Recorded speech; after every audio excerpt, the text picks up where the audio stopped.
There is forever. The soul is forever. Love is forever. Faith and hope, these are forever. But some things are temporary.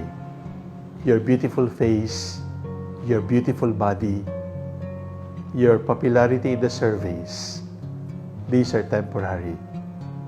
Your land titles, your properties, these are temporary. The important thing to remember is choose. To whom do you belong?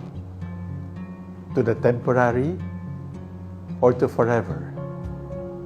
If you allow the temporary to possess you, you'll become temporary yourself. Like vapor, you will disappear. If you allow forever to possess you, you will indeed be forever. And this is the plan of God for you.